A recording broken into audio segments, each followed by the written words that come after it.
This podcast is brought to you by Dr. Kirk Elliott, PhD. In an uncertain economy, if you're looking for wealth management solutions and financial advice, go to kirkelliottphd.com and make an appointment today. Coming up, I'll evaluate the GOP candidates' debate with a specific focus on Vivek Ramaswamy's performance and his ambitions. Debbie joins me for our roundup. We're going to talk about Putin's worldview, anti-Semitism on the college campus, why Trump is not the dictator we need to worry about, and a Netflix special about a bad surgeon. Hey, if you're watching on Rumble or listening on Apple, Google, or Spotify, please subscribe to my channel. This is the Dinesh D'Souza Show.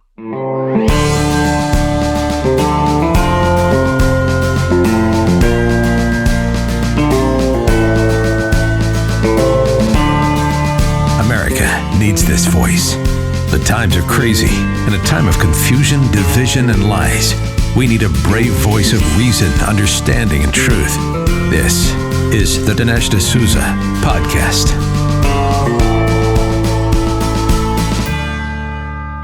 Did you watch the GOP candidates debate last night? I didn't. Didn't watch the whole thing. What I do sometimes with these sorts of things is I capture all the significant exchanges by surfing various sites on social media, so I have a grasp of all the key exchanges. But I didn't watch the whole thing, and I'm trying to think to myself: is it because I know that this is a fait accompli? Trump is ahead. Debbie was telling me actually this morning, 66%. Think about it. One guy's at 66, and everybody else is sharing the other 34, and no one even has the lion's share of that. So I guess DeSantis has about 15. Nikki Haley has a bunch. They're ahead of Vivek Ramaswamy. Christie, I'm surprised he's even at 1 or 2. And in fact, that came up during the debate. Vivek was being a little harsh, but I think not unduly harsh. I would say duly harsh. Basically says to Christie, why don't you have a big, go to a buffet, eat a big all-you-can-eat meal, and then go home and take a nap. Get out of the race. You're wasting everybody's time. And of course, Christie, it's interesting to ask, what is he doing there? What's the point? Even Megyn Kelly at one point was like, Christie, people in your own party sort of hate you. So what kind of race are you running when most people think you're a disaster? They would never dream of voting for you. And Christie's like, well, sometimes I've got to be there to tell people harsh truths about themselves and so on. But look, if you're running in a democratic election, telling people harsh truths about themselves is not exactly a winning strategy, right? Let's even say that the American people are stupid, selfish, confused, morally rotted. Imagine running a campaign. Guys, I'm here. Here's my message to you. You're stupid, selfish, morally rotted. Now vote for me. Yeah. So this is a disaster. Perhaps the most talked about exchange was the time when Vivek challenged Nikki Haley. He says, look, Vivek was really harsh even on Nikki Haley, and Debbie was recoiling a little bit. She's like, well, Republicans shouldn't be quite this harsh on one another and so on. But, I think we're in a strange time when both the country is in a raw state, the Republican Party is in a raw state. So there's a unusual level of candor, but even acrimony. At one point, Vivek holds up a sign saying Nikki Haley is corrupt. Another point, he suggests that she's willing to send Americans to die so she can buy another house. Wow. Mean for sure, but mean doesn't necessarily mean untrue, because think, Nikki Haley is somebody who was a politician, South Carolina governor, UN ambassador, earning a politician's salary, right? And then suddenly her net worth rockets to $8 million. Now, how is that possible? Answer, she's on the board of Boeing. So she is essentially, because she's a hawk, she is being celebrated by the defense establishment that has a lot of money to make on hawkish policies and hawkish wars. So, now Nikki Haley in her defense could say, well, listen, I happen to be a hawk. I happen to be I want a strong defense, and that's my motive. Now, if Boeing happens to like me for that reason, that's not why I'm taking this position. I'm not taking the position for the money. But this is really what I think Vivek is hitting at. He goes, well, you may not be taking it for the money, but the money doesn't hurt, does it? Isn't money a great persuader? Isn't money something that's going to help you go, yeah, I think we got to stick it out in Ukraine a little bit longer. After all, I've got another $1 million to make. So Vivek is really hitting here. In the past, when you have these Republican debates, they would rarely attack motives in this way. And then, of course, I think Vivek, kind of his knockout punch for the debate, he's like, Nikki Haley wants us to fight in foreign wars, and she can't even name the places we're supposed to be fighting in. And Nikki Haley, I'm not sure if she was just caught by surprise or if she honestly didn't know. I told Debbie this morning, it's a very risky strategy by Vivek, because if he says you can't name these places and she goes, oh, yes, I can, boom, boom, boom, Vivek would have immediately, that would have been a counterpunch of a Joe Frazier type of counterpunch that puts the other guy really on his back. So Vivek took a risk, I think, in doing this. But I think Vivek knew that a lot of these people are such political positioners. They spend a lot of time crafting their messages. They don't do something like read a book or read some history, really understand what's going on in Ukraine. They don't have that kind of intellectual depth or curiosity. In fact, I would venture to say that probably the only guy on that podium who does is Vivek. Now, Ron DeSantis, I think, did pretty well for the debate and spoke effectively when he was asked. But there's something about him that is not breaking out. I mean, not only has he been stuck, but in some ways he loses ground. And so after every debate, I see on social media that DeSantis people are like, Ron DeSantis comes through again. Ron DeSantis wins another debate. And I'm like, yeah, but this isn't just a debate, it's an election. So the debate is a means to increasing your popularity, strengthening your Republican support. And finally, when Debbie and I were talking about, like, what is Vivek trying to accomplish here? Like, what's his goal? What's his ambition? And I said, I think it's twofold. Number one, Vivek, I think, wants, and I think he'd do very well, by the way, a top position in the Trump administration. I think that's the most obvious kind of Vivekian motive. I will run sort of defense for Trump, and he is doing it. And so Trump will notice that and go, hey, Vivek would be great on my team. I think the answer, he would be. But the other is that if for some reason, and we can think of reasons, right, that Trump can't run, Trump is immobilized, Trump is not going to be able to do it, then people are going to look down that list and go, well, who is the most Trumpian candidate? All the Trumpsters, the 66%, are going to say, who's the guy who's most like Trump on that stage? And I think Vivek is hoping people will say, well, there's only one answer to that question. Hey, at the end of the year, Debbie and I are buying some gold, and you should consider it also. Diversify your savings with physical precious metals while stockpiling silver in your home safe. It's Birch Gold Group's most popular special of the year. Now through December 22nd, for every $5,000 you spend with Birch Gold, they'll send you a 1-ounce silver eagle coin for free.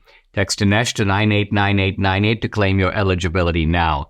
You can purchase gold and silver and have it shipped directly to your home, or have Birch Gold's precious metals specialists help you convert an existing IRA or 401k into a tax-sheltered IRA in gold for no money out of pocket. And they'll send you free silver for every $5,000 you purchase. Keep it for yourself or give something with real value as a stocking stuffer this year. Just text the keyword Dinesh to 989898 to claim your eligibility. With an A+ rating with the Better Business Bureau, thousands of happy customers, including me, now's the best time to buy gold from Birch Gold. Text Dinesh to 989898. Claim your eligibility for free silver on qualifying purchases before December 22nd. Debbie and I have been talking about all the stuff in the news, and so she's been weighing in, and there's a lot of topical stuff. So she's like, why don't we do our roundup a day early so we can cover all this stuff that's going on? And so here we are for a Thursday rather than a Friday, a roundup. Actually, before we start, what's kind of funny to me is these days after the podcast, you're like, oh, Dinesh, I was hoping that you'd have some time to relax after all the promotion for the movie and stuff. But instead, Danielle and Brandon have put me to work. Yes, we have a political campaign to win. And so, I mean, these things are, well, the primary is March 3rd. So it's like a 3-month mad dash to the finish line. Yeah. And it's you've done a bunch of campaigns. Mm-hmm. I haven't. This is like the first one I'm even in. And I swore I would never do another. Because you know how much it's a lot of work. It's a lot of work. And I wasn't even in charge of the campaigns. I was just helping. Right. And just even helping, making phone calls, block walking, helping with fundraising, all of those things, they're a lot of work. And there's a little bit of a science to it. I've been actually talking to a fellow who runs the PAC that's connected with the campaign. And, I was talking to him about something as simple as like billboards. Now, we know something about billboards because we've rented billboards for movies. Mm-hmm. But I was actually impressed. He knows a lot about billboards. Mm-hmm. And I suppose that's something that's just part of the science of the campaign. Mm-hmm. So anyway, it is it's exciting and it's fun, and it's a big step, of course, for those guys. And they're just 29 and Danielle's 28. So at a very young age, they're jumping in the frame. Well, we need some young people. The age of Congress is 59, is it? That's the average. The average age? Yeah. So that there's some geezers up there. Oh, sure. And, but... Well, we've seen a couple of guys who seem to be almost 100 years old, and both of us were like, why is this guy still in Congress? I mean, here's the thing. I feel, and I saw that Brandon had this sign that said that he's for term limits. Yeah, he is. Which is really good, because I think that you should not be a career politician. Right. I think it's wrong. I think you should serve your time, serve the people, and then exit and have new blood come in and do the same. Exit, come. Because what happens is these people get a little too comfortable in their positions, and then they get a little bit of a hothead. Hothead, you mean a big head? A big head, yeah. Yeah. And they get very egotistical about their position. I'm a Sheila Jackson Lee, okay, as an example. Of course, she's a lefty, but I mean, the good thing about term limits is that it actually, it doesn't mean you have to get out of politics, but it means you have to move on. So think of it this way. Your terms are running out as a congressman. You can run for Senate if you want, run for lieutenant governor, but it forces you to be on the move. It doesn't allow you to settle in the way that you're describing and just become a fossil. Right. I mean, Nancy Pelosi, even McConnell, on the R side. I mean, these people have got to go. Go enjoy your life with your grandchildren, and go have a trip with your spouse. Do something other than I just can't. Let's talk about the GOP debate. And I think I was showing you some of this stuff, and of course I enjoyed probably a little more than you do, because I think a little part of you doesn't like the sharpness of these exchanges. No, I don't like it. And I don't like treating our own side that way. Because what do? You're actually giving ammunition to the left for when they go up against someone, because they're going to go up against somebody, right? Right. And so if you're like, oh yeah, you're corrupt, you're this, you're that, then let's say Nikki Haley would be the nominee. Not that she would be, but let's say she would be. Yeah. Okay, then all the things that Vivek said about her are now going to be front and center when she is actually running against a Democrat. Thank you, Vivek. Thank you. You did all the research for them. Well, not to mention the fact that, again, the Republicans need to come together, which would mean that Vivek would be endorsing Haley, and then he'd be asked, well, wait a minute, you're endorsing somebody, and then you say... Why didn't you rip her to shreds, and now you're endorsing her? What? So, guys, remember Ronald Reagan? Remember what he said? Thou shalt not... Criticize. Not criticize. What did he say? I think he was against your own I think right, because Reagan would go in debates. I remember the 1980 debate I remember Phil Crane, George H.W. Bush. They were disagreeing, but they weren't. It's one thing to disagree with policy. It's another thing to rip somebody to shreds and just humiliate them in front of everybody. Like if you ask me, what are the provinces and whatever, I wouldn't know. I would be stunned. Well, what you're doing is you're embarrassing me. You're not doing anything other than that.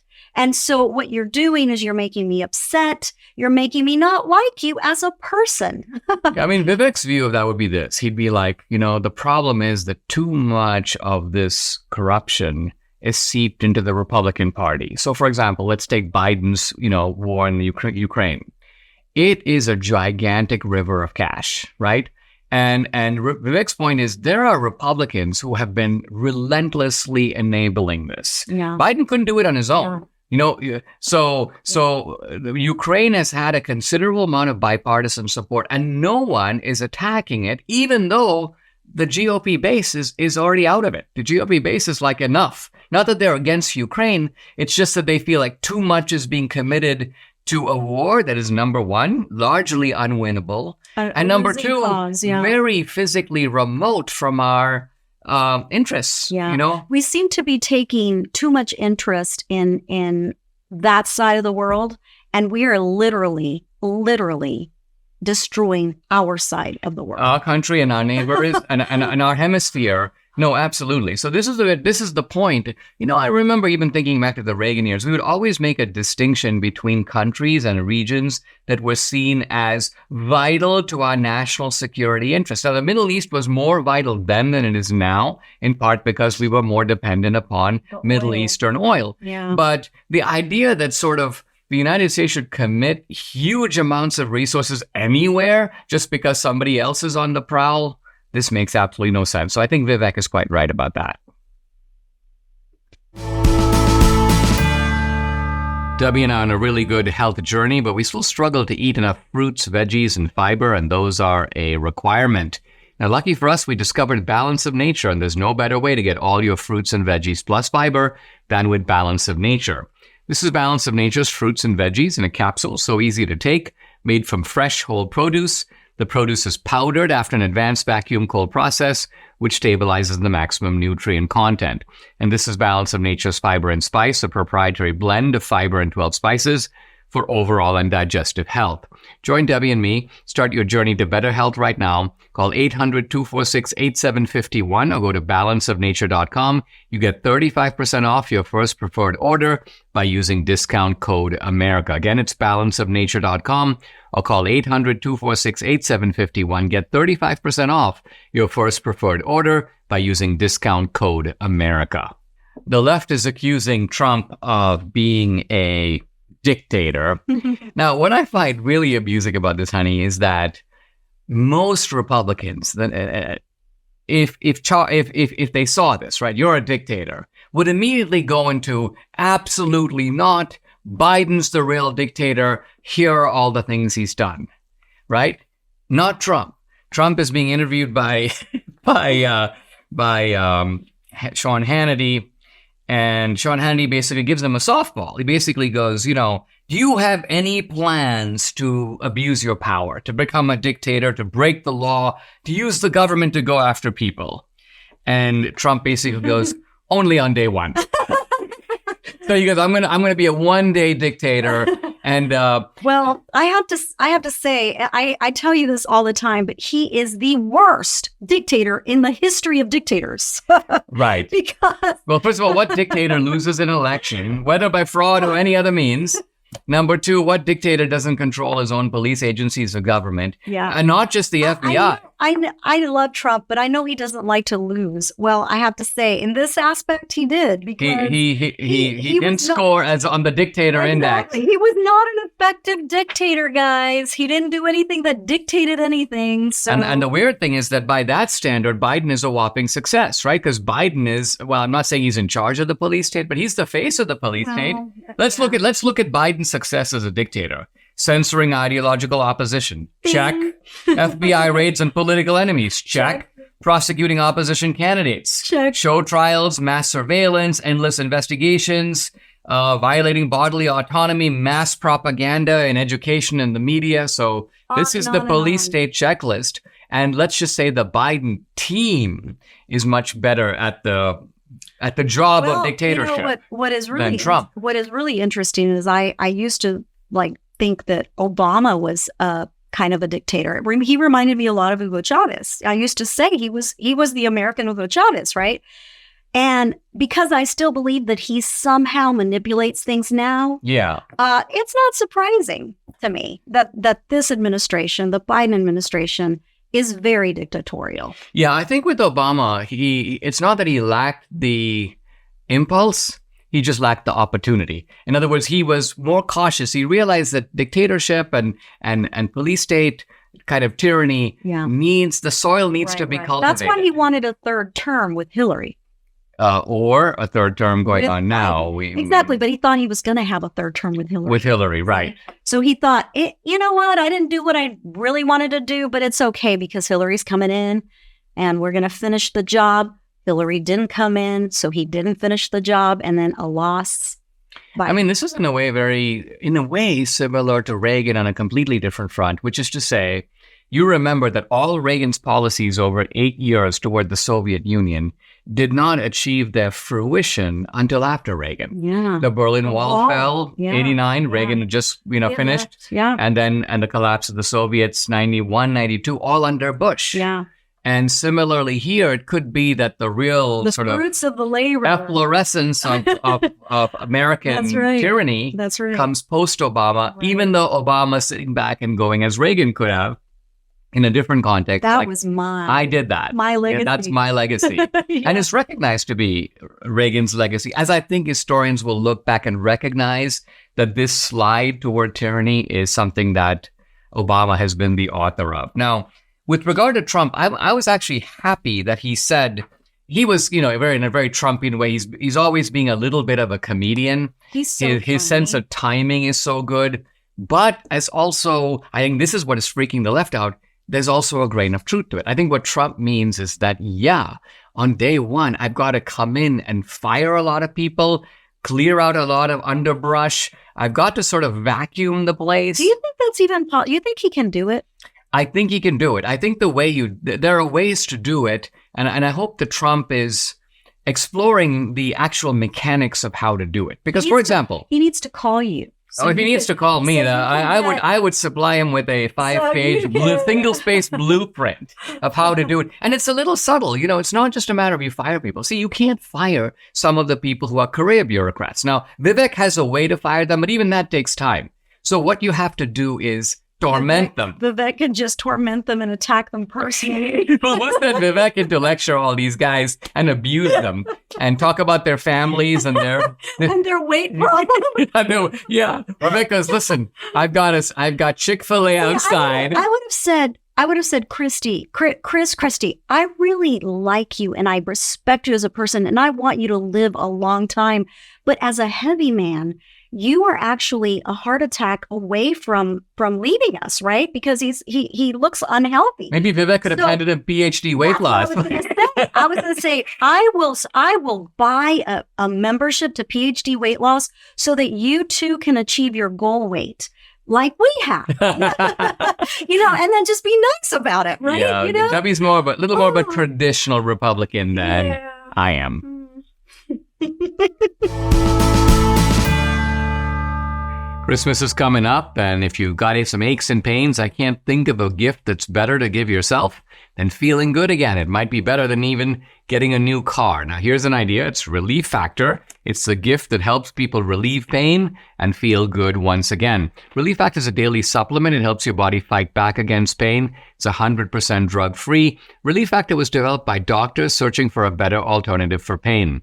Relief Factor uses a unique formula of natural ingredients like turmeric and omega-3s to help reduce or eliminate the everyday aches and pains you are experiencing. Whether it's neck, back, joint, or muscle pain, Relief Factor can help you feel better. Unlike pills that simply mask your pain for a short time, Relief Factor helps support your body's natural response to inflammation so you feel better all day, every day. See how Relief Factor can help you with their 3-week Quick Start Kit. It's only $19.95, and it comes with Relief Factor's Feel Better or Your Money Back guarantee. So what do you have to lose? Visit relieffactor.com or call 800-4RELIEF. Again, the number 800-4RELIEF, or go to relieffactor.com. When you feel the difference, you know it works. Usually, Debbie and I I won't say we agree on all issues. We agree on most. And we do have, as I mentioned at the end of the last segment, a slightly different temperament, particularly in how to respond to the landscape of politics now. Debbie's response, I think, is very traditional. It tends to be the way Republicans, naturally are oriented to responding in a certain way. I think I have, and maybe this is a result of my Obama case. Street cred. Not street cred. It's just that I have a little bit more of I'm now dealing with a bunch of gangsters approach. And so traditional remedies don't really work or don't work as well as they used to. One issue that we might disagree on pretty fundamentally, and it's pretty funny because as we're setting up to do this segment, Brian here in the studio supplied me with equipment. Here are our boxing gloves. So if things get out of hand, we may have to put these on in the course of the segment. I don't think it's going to happen, but just in case it does, yeah. And not to mention in this trans era, the idea of men and women boxing each other is actually becoming a little more mainstream. So we'll see how it goes. Anyway, so right. Let's talk about this business about the three presidents of Harvard, MIT, and Penn. Oh, and your point is the fact that they were trying to defend people calling for genocide against Jews, and they were doing it amazingly, invoking free expression. Oh, we're committed to free expression of ideas. Ha ha ha. Yeah. No, I think that is where I draw the line. The Jews have been persecuted for so long. The only group of people that has ever had 6 million of its own people killed because of who they are. So I think that, I'm sorry, but so you're saying that there's that sets an outer limit. That's an outer limit to me, and I would love to send those three presidents of those schools all the videos, all of the audios, all of the photographs that I have in my possession of the massacre that happened in October 7th. And I guarantee you, I don't think they'll be able to sleep at night if I do that. Well, okay, let me play devil's advocate here a little bit. Just because the reason I'm doing this is because with free speech issues, we're not talking about things that we agree with. Remember, under free speech, if you're going to have free speech and you're committed to free speech, at least political free speech, let's not worry about nude dancing or anything like that. I don't call that political free speech. Well, you cannot decide something is not free speech just by claiming it's extreme or you don't agree with it or it is inflammatory because free speech means... Why does free speech stop when people say fire? Why is that? Only because the free speech in that case produces immediate and imminent physical danger. Okay, don't you think this is producing that for these Jewish students that are in these schools? Don't you think that they are scared for their lives because these other people are out of control and they're acting like terrorists?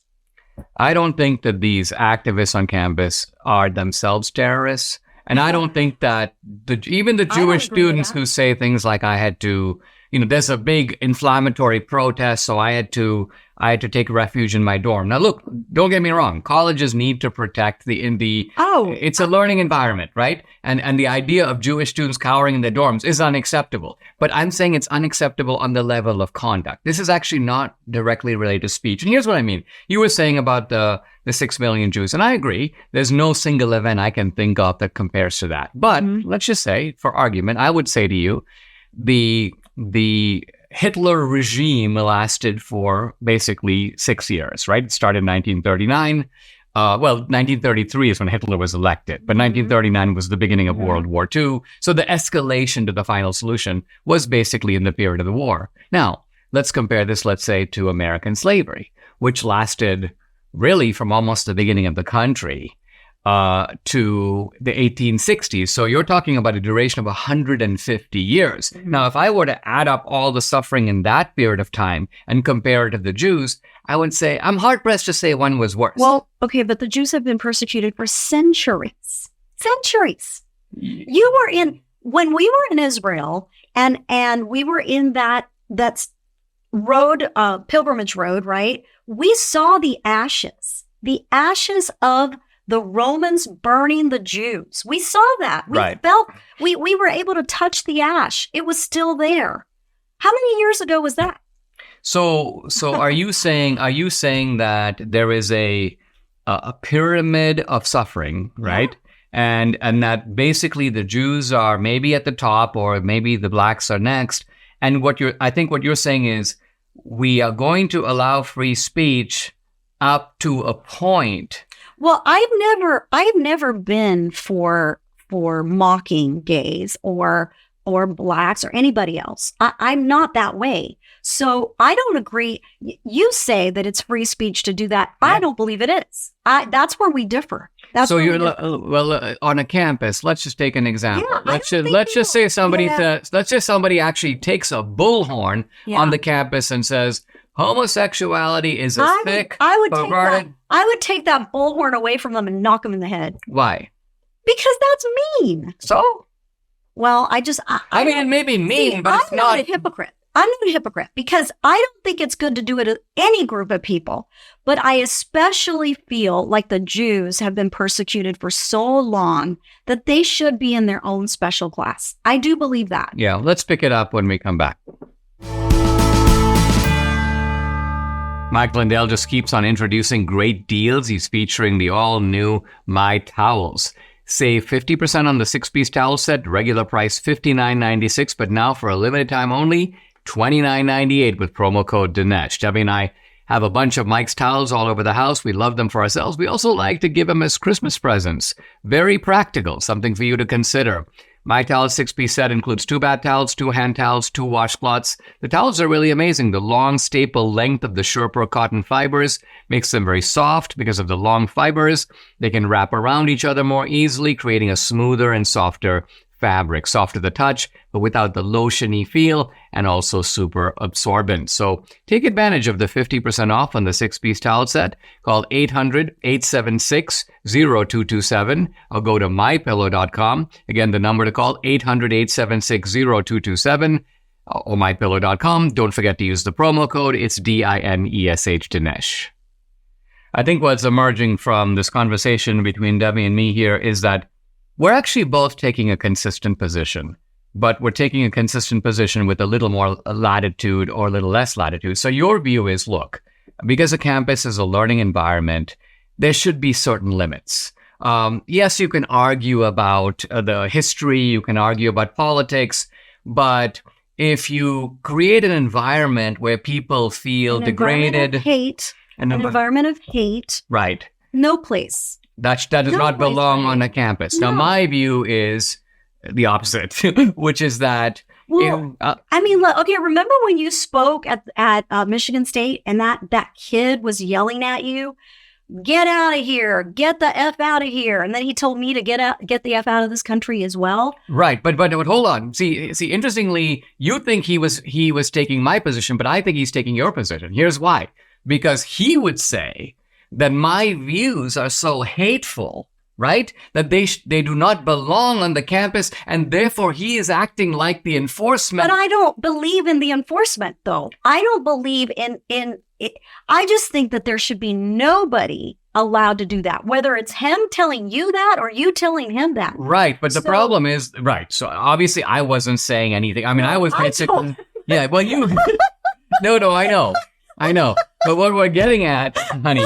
I lost my cool. Imagine that. What I'm trying to say is that the campus should have more free speech than even the surrounding society. Yeah, but you know because that's what a campus is. Yeah. And not to mention, honey, you're talking about people who are 18 to 22. If you cannot be bombastic, over the top, outspoken, let's just say crude, let's just say mean, if you can't do it then and test out ideas, however outrageous, I think people on the campus should be able to say pretty much anything. Now, I would enforce that across the board. Now, look, I'm not talking about directed hatred, but I'm talking about someone taking a position. I know, but see, I believe that this anti-Semitism on college campuses is direct hatred. And it's also, because of what happened on October 7th, if they're siding with Hamas, now, the atrocities committed by Hamas are off the charts. I mean, We're talking women whose pelvises were broken because of rape, their legs broken because of rape. They shot women's genitalia. They stabbed women's genitalia. I mean, there's so many things that I could tell you that they did to these women. My mind goes there. And so when these kids are, get the, Antifada, I'm like, shut up. It's ridiculous. Right. These Well, and it's doubly ridiculous because these same kids are like, this guy didn't use my pronouns. He needs to be sorry. So in other words, these kids are little tyrants, right? So I think on that, we're in agreement 100%. I think where we're disagreeing is this. I mean, and I'll give an example to, I think, highlight. Let's say somebody, for example, takes The View and writes a paper or even gives a lecture on campus, basically saying, I've read Mein Kampf and I think Hitler had a lot of good ideas. I'm not saying that the Holocaust is defensible, but I think that, and I'm taking an extreme example because the only way to defend free speech is at the extreme. Remember a generation ago, the ACLU of all groups defended the right of the Nazis to march in Skokie, Illinois, a Jewish neighborhood, right? But the Nazis were marching peacefully. They were marching in a Jewish. Now, it's very inflammatory because obviously think of Jews. There are people there, their parents are Holocaust survivors. No, it's horrible. Yeah. Horrible. So you wouldn't allow that and I would. I think that's really what that's our area of difference. And you know what I want to do to the Hamas terrorists, right? So there you go. Debbie thinks that capital punishment is not enough. No. Oh, no. Yeah. Let's talk They about... have a special place in hell. Mm-hmm. Not the virgin, paradise. Not the 72 virgins? No, not the paradise they think they're going to. They're actually going straight to hell. Yeah. Let's talk about Vladimir Putin because, and we'll continue perhaps in the next segment. We were talking about the fact that when people think about left and right, he's on the left, he's on the right. With a lot of times, it's very easy to say Maduro's on the left, very obvious. Mm-hmm. Javier Milei is on the right in the libertarian sense. Mm-hmm. How do you classify Putin? I know. It's hard to say. I don't think he can be classified. I'm not sure he can. Yeah, it is hard to say because, well, it depends. If you look at left-right as on the one hand, state control, that's the left, and then an expansion of individual liberty and the private sphere as being on the right. Capitalist. Yeah. Mm-hmm. Putin is kind of in a strange position. I think he supports a certain type of gangster capitalism. It's like the Soviet Union is run like a mafia. Now, America's run like a mafia, but in a different way. Uh-huh. Yeah, but the Biden family is more ideological than Putin. Yeah. The Biden family is left. Yeah. Do you know how Putin feels about climate change and all of those things? Is he left on that issue or right? Well, part of the problem here is that I don't know. Mm-hmm. And part of the problem here is that, for a while there, Russia was playing along, just like India and China do. India and China go to these climate conferences, like, the climate is in real danger. But then you notice that they're building coal plants. They actually don't believe a word of it. Mm-hmm. But they're putting on a little bit of a performance of a show. Just because they just don't want to be, So I think Russia is the same. But think of it. Putin has come out in defense of kind of traditional family values. Now, again, that could be a stance. That could be a ruse. But in that sense, he seems conservative. But on the other hand, think of it. He's allied with China. He's allied with Iran. He doesn't hesitate to ally with these. Right. And he's a tyrant. He's a tyrant, but he's a tyrant that poses as a defender of Western values. He's almost like saying, I'm the last guy upholding Western values in the West. The West itself has become morally corrupt and depraved, and so I'm standing up for the Western values in the sense of a previous generation. Yeah, interesting. People sometimes ask me, hey, Dinesh, how can I support your work? Well, here's an easy way. Join my Locals channel, become an annual subscriber, and if you do, you get the new film Police State for free. It's included with your subscription. I post a lot of exclusive content on Locals, including content that's censored on other social media platforms. On Locals, you get Dinesh Unchained, Dinesh Uncensored. You can also interact with me directly. I do a live weekly Q&A every Tuesday. No topic is off limits. I've also uploaded some cool films to Locals, documentaries, feature films, mine, but also films by other independent producers. 2000 Mules is up there. And I mentioned the new film Police State included with your annual subscription. So check out my channel. It's dinesh.locals.com. I'd love to have you along for this great ride again. It's dinesh.locals.com. Debbie and I watched the Netflix special. It's 3 episodes. I guess we sort of binge watched it. We watched 1 episode and then we watched 2 the next day. Right. Yeah. And it's called Bad Surgeon. In my view, a poor title, but it does describe what the series is about. This sort of celebrity Italian doctor named Paolo Macchiarini. Mm-hmm. And it's not just about his sort of diabolical medical schemes, but evidently this guy was a little bit of a Casanova.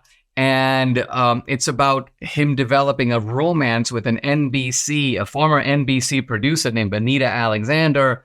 And so he, in one way, cons his what she ended up being his fiance. He cons his fiance. Oh, that was funny. That was the most interesting thing to me of the whole thing, was how he almost pulled it off. It was hilarious. Well, now there are these shameless sort of seducers, and what they do is they hold on to women, often more than one, by promising to marry them, right? What I find amazing is in this case, not only did he promise to marry her, not only did he claim that they were going to be married by the Pope, but they sent out 300 ornate, exquisite invitations to people to come to the wedding, a wedding that was sort of never meant to be. Never meant to be. I mean, they never made any arrangement. He was supposed to be planning the whole thing. Yeah. So, very, very. I mean, I chalked that up as he was just nuts.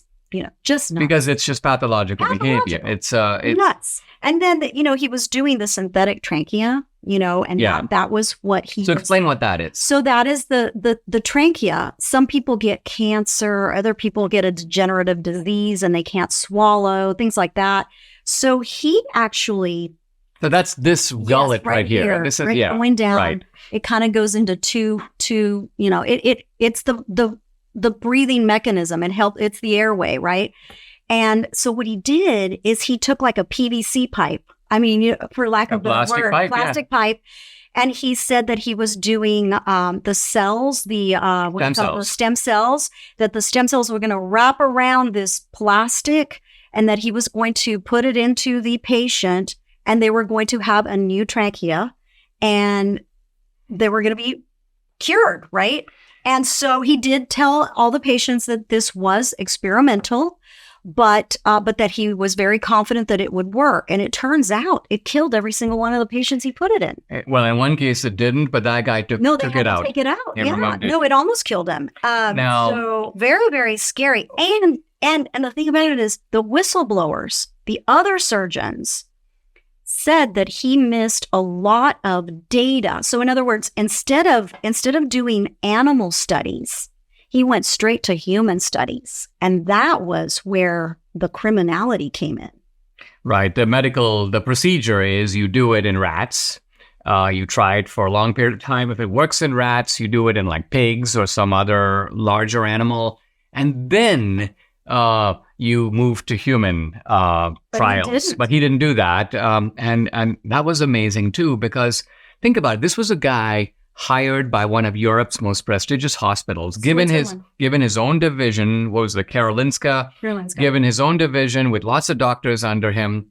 The media was in his back pocket. So when we think about who he conned, we think obviously of Anita Alexander, the fiance, the other Italian woman he was romancing at the same time. She was the mother of one of his victims. Right. Yeah. That itself was that had echoes of like Richard III and Shakespeare. Oh yeah. And then he had a wife that he married in 1987, and he had 2 children with her. So presumably he conned her, or maybe, but most importantly, he conned the media, because the reason this guy became a celebrity surgeon is all these articles and all these shows, the shows, including American shows with recognizable American hosts. So this guy's doing all these breakthroughs. It really shows that even though media outlets have medical journalists, they don't know anything. They are not in a position, not one of them thought of asking, okay, you're doing these procedures on humans. show me the studies that you've done, and they don't even, they're too lazy and they're too dumb to. Yeah. And he was very charming, though. He was charming. That was part of the whole thing, was that he was very, not only was he manipulative, but he was charming. And I don't think he was handsome, but you know. But I mean, think of it. Is it that easy where if you're a medical doctor, and this guy was a surgeon. My point is, this is not a case. This is not like DiCaprio in that movie where he pretends to be a pilot. He's not a pilot. This guy was a surgeon. But the idea that you can go to one of the most prestigious medical institutes in the world. Yeah. And what? Because you're good looking and charming. They're like, okay, you can be the head of our medical division. Well, you know, he did serve 2.5 years. He did ultimately did pay, I wouldn't say a full price, but but some price for his misdeeds. Although interestingly, and we're looking at an article in USA Today, which is a kind of response to the series, he's still a doctor and his license has not been taken away. I don't think he's allowed to do this procedure, at least not in certain places. But again, he could conceivably do it in other places. Yikes. In concluding his chapter on sentencing and show trials, Solzhenitsyn concludes with a specific case of a guy named Pavel Chulpenyev. Now, this is during World War II, 1941, and Solzhenitsyn tells us that the military medical assistant, a guy named Lozovsky, brought this fellow, Pavel Chulpenyev, on charges, mainly because he was jealous of him. He thought, let me figure out a way to get this guy. And so what he did was he addressed 3 questions to this lieutenant, Pavel Chulpenyev, and he recorded his answers. So here are the questions and the answers. The first one was, why, in your opinion, are we retreating from the Germans? This is 1941. Remember, the Germans are doing this massive blitzkrieg attack. Chulpenyev replies, they have more equipment and they were mobilized earlier. So, an excellent reason. We're retreating because we're not prepared. Our forces are outnumbered. They're being overwhelmed. That's why they're retreating. Question number 2. Do you believe the Allies will help? Help us, meaning Russia. Chulpenyev replies, I believe they will help, but not from unselfish motives. In other words, the Allies will help us, but they're looking out to their own interests. Again, a correct answer, because obviously the United States and Great Britain aren't going to get in the war because they care about Russia per se. They realize that their enemy is the Germans, if they can kind of ally with Russia to defeat the Germans. So, again, an accurate answer. And the third question is actually not important. So Chulpenyev answered, Solzhenitsyn tells us, and forgot about this. But Lozovsky wrote a denunciation. So he writes a kind of complaint, a denunciation. Very often, an arrest is preceded by some kind of informant, some kind of denunciation. And Chulpenyev is summoned before the political branch and then expelled from the Communist Party, from the Komsomol. Why? Because they say he has a defeatist attitude, that he's praising German equipment. And also because he's belittling the strategy of the Soviet high command. So think of the ridiculousness of this. Chulpenyev is just giving accurate answers. He supports the Soviet high command. But nevertheless, Chulpenyev's arrest followed. He had one confrontation with Lozovsky. The previous conversation was not even brought up by the interrogator. One question was asked, do you know this man? Yes. Witness, you may leave. So in other words, all they're trying to do is confirm that the two men are acquainted, that this guy Lozovsky isn't making the whole thing up. So all it is, do you know this guy? Yeah, you do? Okay, good. Go. In other words, they are taking at face value the charges made by this guy Lozovsky. Chulpenyev now appears before a military tribunal of the 36th Motorized Division. And this is Solzhenitsyn's great grasp of detail, part of what makes the Gulag such a compelling document. It's not just there was a meeting, I heard about a meeting.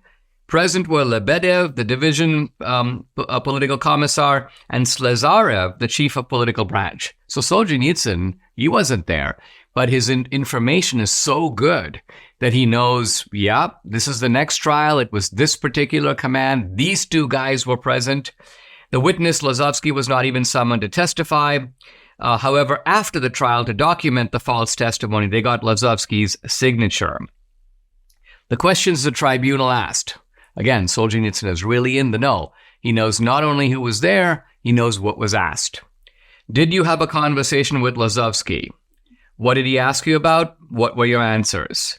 And this poor guy, Cholpenyev, he tells them, he says, this is what he asked me, this is what I said. Solzhenitsyn says, he still couldn't understand what he was guilty of. After all, he says, many people talk like that. He's telling the truth. This is the kind of obvious fact of the matter. He's like, many people have this opinion. It's not just uniquely me. And he says, many people think like this. And the tribunal was like, who thinks like this? Give us all their names. Well, he obviously can't give all their names. He's simply saying that his opinion is a common perception. The Soviets are better prepared. They have better equipment. That's why they're advancing and we're retreating. And finally, Cholpenyev realizes he's doomed anyway. So he begs the tribunal. He goes, listen, I'm a patriot.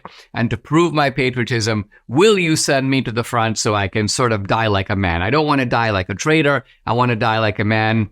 And the tribunal is like, no. And here's Solzhenitsyn. He says, this guy, like a simple-hearted warrior of old, was asking for an honorable death. I mean, think of, Brutus running on his sword. Think of Roman soldiers who committed suicide. This is the tradition that Solzhenitsyn is evoking, but he goes, the communists are such low-down creatures that they won't permit you this even. So he goes, oh no, our job is to kill off all those chivalrous sentiments in the people. And so any semblance of virtue, even from this guy who really did nothing, he was in every way loyal to Russia. He was part of the army. He was asked some questions by a guy jealous of him. He was charged. So this is the way a police state works. There's no justice. Once again, there's the sort of simulacrum. There's a kind of an outward semblance of a trial. Oh, we have a hearing. We have people present. Witness appears. But it's all a sham. None of it means anything. This poor fellow is targeted and doomed from the outset. Subscribe to the Dinesh D'Souza podcast on Apple, Google, and Spotify, or watch on Rumble, YouTube, and SalemNow.com.